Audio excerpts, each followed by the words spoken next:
আলহামদুলিল্লাহ আনন্দ আনন্দ তারপরে আমার أعوذ بالله من الشيطان الرجيم بسم الله الرحمن الرحيم كل نفس ذائقة الموت জন্মগ্রহণ করেছেন মৃত্যুর স্বাদ গ্রহণ করতে হবে। মরহুম জলিল খন্দকার আমার বড় প্রিয় ছিলেন, ছোটবেলা থেকেই ওনার অনেক আদর পেয়েছি। আজকে সকালে উনি হার্ট অ্যাটাক করে মারা গেছেন। আপনাদের এলাকার কৃতি সন্তান, আপনাদের সাথে তার একদম জন্ম থেকে আজ অবধি চলাফেরা ছিল। আমি আপনাদের কাছে একটু জানতে চাই যে মরহুম জলিল খন্দকার কেমন লোক ছিলেন, কেমন লোক ছিলেন? হে আল্লাহ, তুমি সাক্ষী।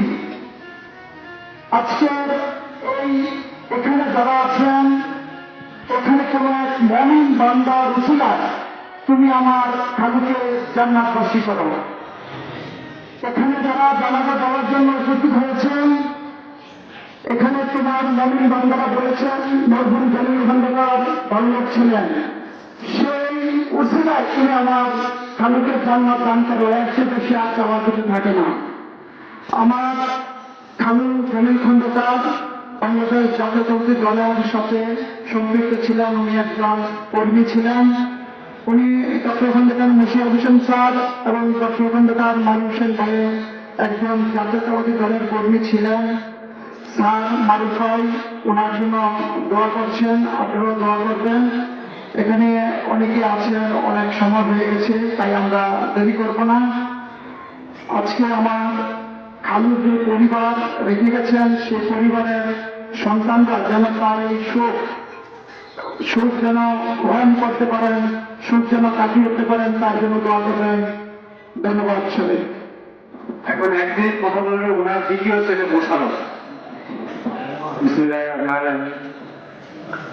আসসালামু আলাইকুম আমার প্রিয় এলাকাবাসী। আজকে আমার আব্বা 9:45 মিনিটে তিনি দুনিয়ার ছেড়ে চলে গেলেন। আমার আব্বা আপনাদের এই গ্রামের প্রত্যেকটি মানুষের সাথে আপনার জীবনটাই ছিলেন। আমার একটা অনুরোধ, আমার আব্বাকে আপনার ক্ষমা করে দেন। আমি হাওয়া শুরু করে বলি, আর আমার আব্বার কাছ থেকে যদি কেউ কোনো টাকা পাওয়া হয়, আপনার আমার কাছে বলবেন, আমি জমা দিয়ে দেবো। কোনো প্রকারের যদি আমরা কোনো থাকে আপনার যোগাযোগ করবেন, জমা দিয়ে দেবো। আর আপনার আমার আব্বাকে ক্ষমা করছেন তো?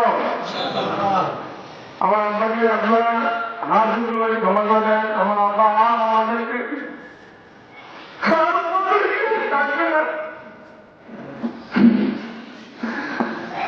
আমার আব্বা এই চ্যানেলের সাথে ছোটবেলা থেকে সর্বোচ্চ চলা না, আবার ওনার সাথে সর্বোচ্চ একটা ভালোবাসাটাই ওনার সাথে ছিল।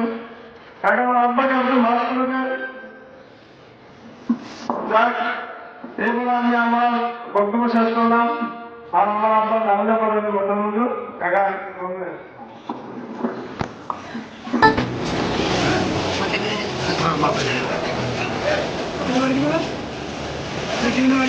বাড়ির সামনে